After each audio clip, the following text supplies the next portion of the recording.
GTB अस्पताल में खत्म हुई हड़ताल। पूर्वी दिल्ली के जीटीबी अस्पताल की बड़ी सुरक्षा, बिना पास के तीमारदारों को नहीं दी जा रही एंट्री।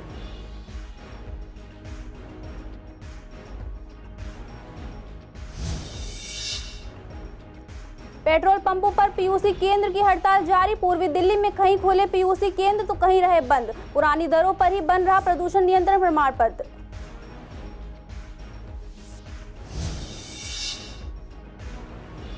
दिल्ली को नहीं मिल रहा साफ पानी, बिजली हो गई महंगी। बीजेपी चाहती है विधानसभा का बुलाया जाए स्पेशल सेशन। विधायकों ने स्पीकर रामनिवास गोयल को सौंपा ज्ञापन। बीजेपी के प्रदर्शन में नेताओं के फोन चोरी। मीडिया प्रमुख युवा मोर्चा शुभम मलिक ने दर्ज कराई एफआईआर। पुलिस ने एक फोन किया रिकवर।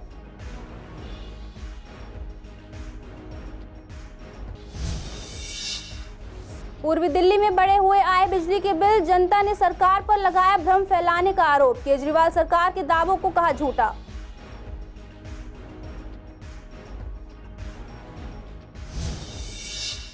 नमस्कार, आप देख रहे हैं सीसीएन लाइव। मैं हूं आपके साथ खुशी श्रीवास्तव। स्वागत है आपका हमारे खास कार्यक्रम पूर्वी दिल्ली खास में। बुलेटिन की शुरुआत करते हैं कुछ खास खबरों के साथ। जीटीबी अस्पताल में गैंगवार के बाद 2 दिनों तक चली रेजिडेंट डॉक्टरों और नर्सिंग स्टाफ की हड़ताल मंगलवार को खत्म हो गई। बता दें, सरकारी अस्पताल में सुरक्षा व्यवस्था को लेकर सवाल उठ रहे थे, जिसे देखते हुए हॉस्पिटल प्रशासन ने अब इसमें सख्ती शुरू कर दी है। इसी को लेकर हमारे संवाददाता सोनी शर्मा ने जीटीबी अस्पताल का जायजा लिया, जहाँ सरकारी छुट्टी होने के बावजूद भी काफी सख्ती नजर आई। जहाँ एक और हॉस्पिटल में गार्ड की संख्या में बढ़ोतरी देखने को मिली, तो वहीं बाढ़ में भर्ती मरीजों को मिलने आने वाले उनके तीमारदारों को बिना पास की एंट्री नहीं दी जा रही। इसी को लेकर यहां पहुंचे लोगों से बात की तो उन्होंने बताया कि एक समय पर एक ही व्यक्ति को मिलने दिया जा रहा है और वो भी पास के साथ, और जो लोग इमरजेंसी में इलाज के लिए आए थे उन्हें भी गेट पास लाने के लिए कहा जा रहा था। साथ ही गार्डर के हाथों में अब मेंटल डिटेक्टर भी नजर आए। ऐसे में ये सभी नियम आने वाले हैं। समस्या को कितना भी रोक पाएंगे ये आने वाले समय ही बता पाएगा। किसी को बिना उसके जाने नहीं दे रहे, पेपर के बिना, परमिशन के बिना किसी को जाने नहीं दे रहे। कार्ड, हाँ, स्टाफ के बंदों का भी चेक हो रहा है। नॉर्मली है, मशीन दे रखी है हाथ में चेकिंग करने के लिए। हाँ, नहीं दिक्कत क्या, एक ही जना जाएगा, 4 जने आते हैं एक मरीज के साथ। हम दे रहे, पास मांग रहे।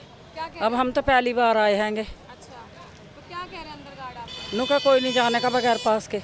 मैं तो पहली बार आई, इसका चल रहा है, ये ले आई थी। मुझे मेरे सारे शरीर में दर्द है। कोई डॉक्टर वगैरह मिला कि नहीं? नहीं, कोई ना मिला।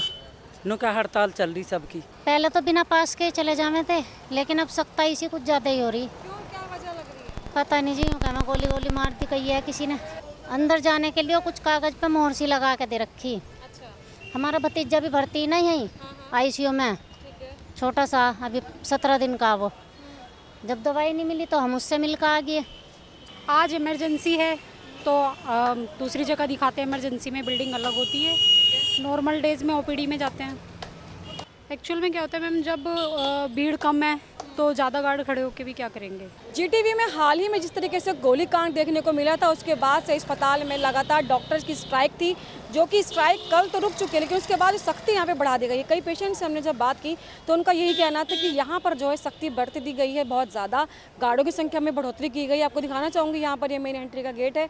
हालांकि आज यहाँ पर गस्टेड हॉलीडे की छुट्टी है, लेकिन उसके बावजूद जो इमरजेंसी में पेशेंट आ रहे हैं या फिर जो पेशेंट यहाँ पे एडमिट है, उनको देखने के लिए जो तीमारदार आ रहे हैं, उनको एक पास मांगा जा रहा है। वो पास लेकर ही वो लोग एंट्री अंदर कर सकते हैं, और एक टाइम भी दिया गया है कि इसी टाइम के अंदर जो है वो अपनी पेशेंट को देख सकते हैं। उसके अलावा उनको पेशेंट से मिलने नहीं दिया जाएगा। हालांकि जो लोग पेशेंट दिखाने के लिए इमरजेंसी में आ रहे हैं, उनको भी उनसे डॉक्यूमेंट्स मांगे जा रहे हैं, और एक मरीज के साथ में वो केवल मरीज ही जा सकता है, उसको अन्य किसी के साथ जाने की परमिशन अभी नहीं दी गई है। हालांकि जो सख्ती है उससे कहीं ना कहीं फ़ायदा देखने को मिल सकता है भविष्य में, लेकिन जो गार्ड है उनके साथ भी कुछ गन अभी तक मुहैया नहीं कराई गई है, लेकिन उनको एक चेकिंग के लिए इक्विपमेंट दे दिया गया है।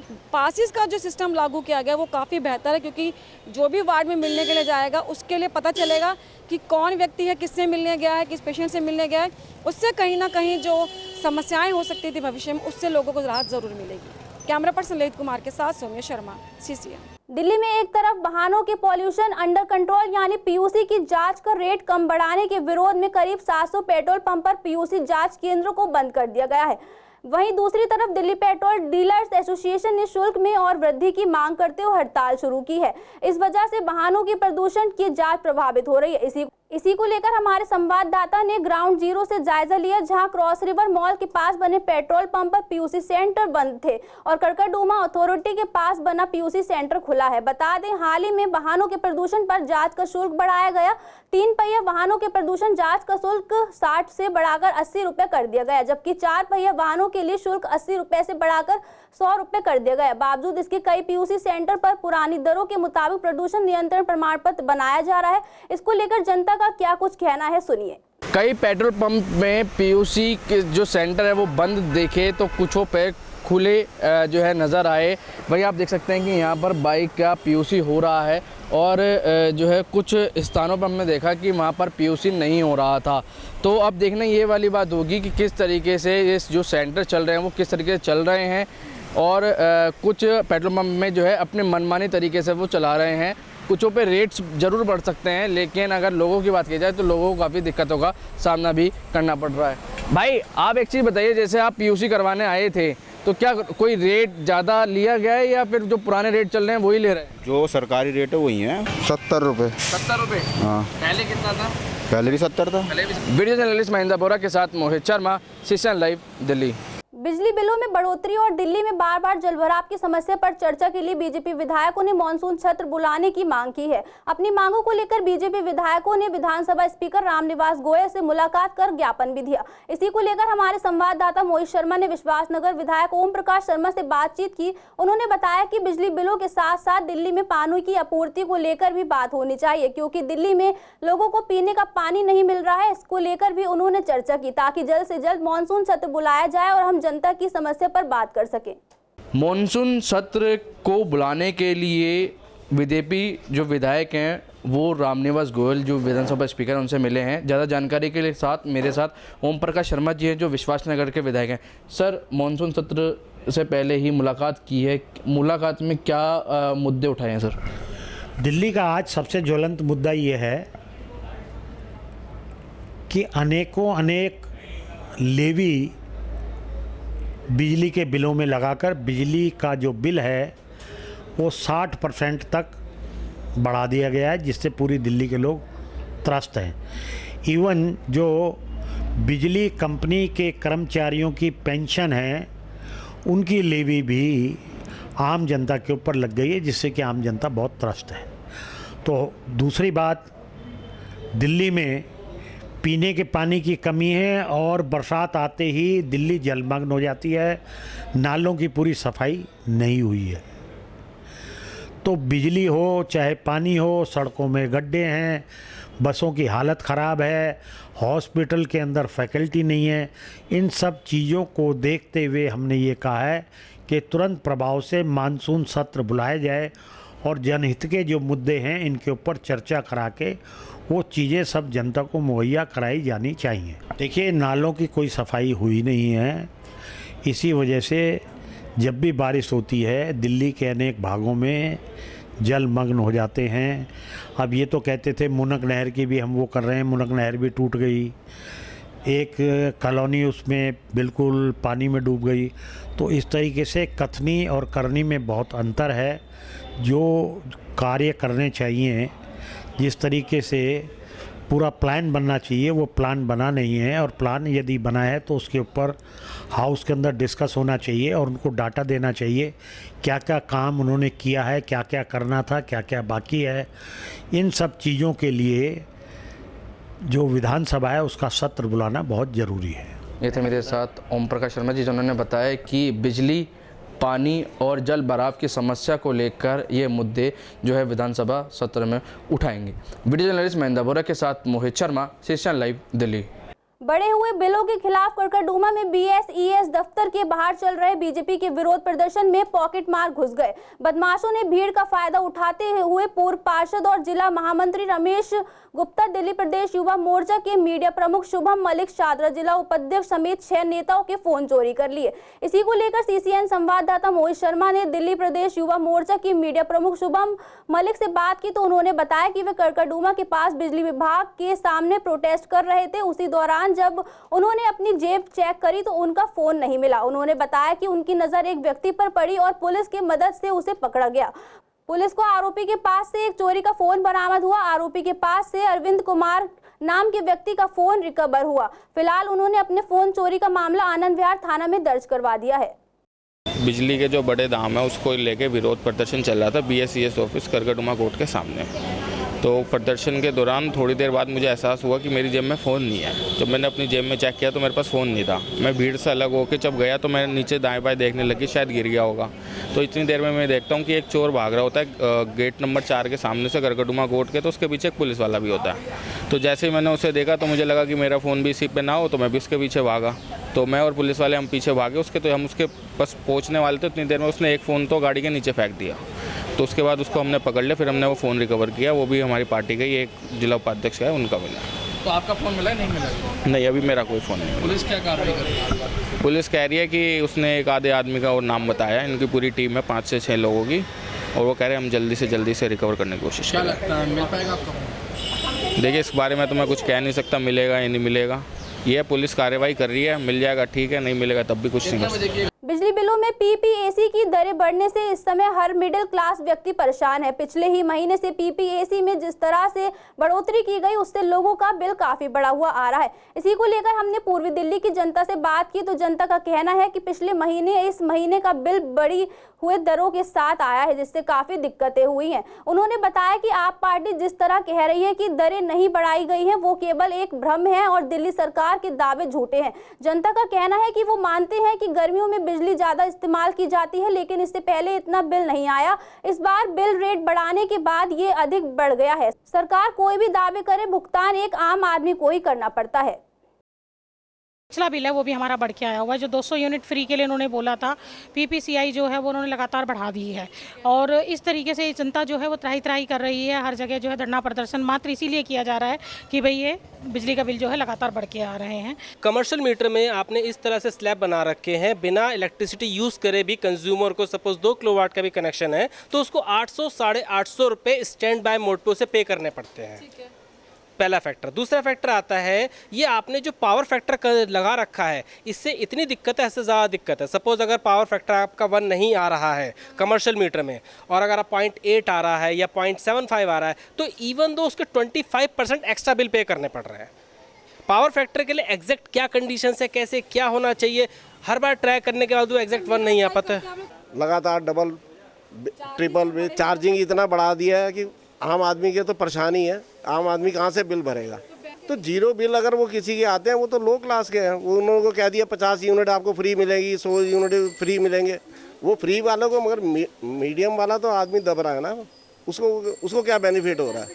उसको तो कोई बेनिफिट नहीं है। नहीं, बढ़ के तो तब आया है, कंजप्शन इस बार बहुत हो गई है। कंजप्शन के हिसाब से भी बिल तो बढ़ के आना ही था, तो वो बढ़ने के साथ में रेट भी बहुत इंक्रीज़ किए हुए हैं उन्होंने। वो कितने किए हैं वो तो उनके घर का अपना जो स्लैब है उस हिसाब से वो अपना ले रहे हैं। वो इसमें तो कंजप्शन के ऊपर ही बिल बनेगा ना जितना। या अभी इतनी जल्दी बढ़ाने की क्या ज़रूरत थी? जब इतने देर से सही चल रहा है तो अब एकदम बढ़ा दोगे तो फिर बिल तो बढ़ के आएंगे ही आएंगे। मैडम, मेरे पास ये पिछले कई महीने के बिल हैं और जिनको दिखाते हुए मैं ये कहना चाहूँगा कि जो पहले बिल 2-2 हज़ार रुपये के, 2,500 रुपये के आते थे, तो 4-4 हज़ार रुपये के आने लगे। दूसरी चीज़, मेरा एक सवाल है BSES से कि इस बिल पे सबसे बड़े बड़े शब्दों में लिखा क्या है? BSES। और बाकी जो हमसे जिन चीज़ों के पैसे लिए जा रहे हैं वो इतना छोटा छोटा लिखा है कि हमें ये समझ नहीं आएगा कि हम किस चीज़ के पैसे दे रहे हैं। सबसे बड़ी सच्चाई है कि बिजली के बिना हम रह नहीं सकते और बिजली की कंपनी एक ही है, उसके ऊपर हमारे पास ऑप्शन तो है नहीं। ये अगर कल 100 रुपये यूनिट भी कर देंगे तब भी लेनी पड़ेगी। दूसरी बात, ये कब बढ़ा देंगे कब घटा देंगे किससे कोई मतलब नहीं है इनका। अभी भी जो बिजली के बिल बढ़े हुए आ रहे हैं उससे हर आदमी परेशान है।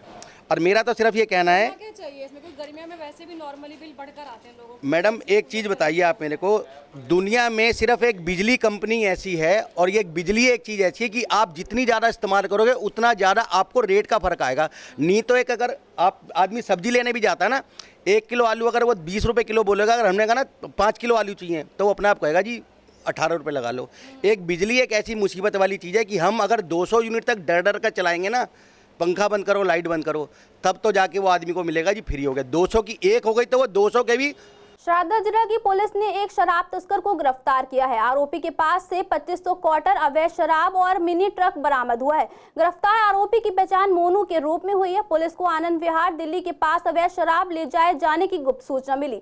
सूचना पर कार्रवाई करते हुए पुलिस टीम ने सादे कपड़े में जाल बिछाया और आरोपी तस्कर को मिनी ट्रक के साथ गिरफ्तार कर लिया।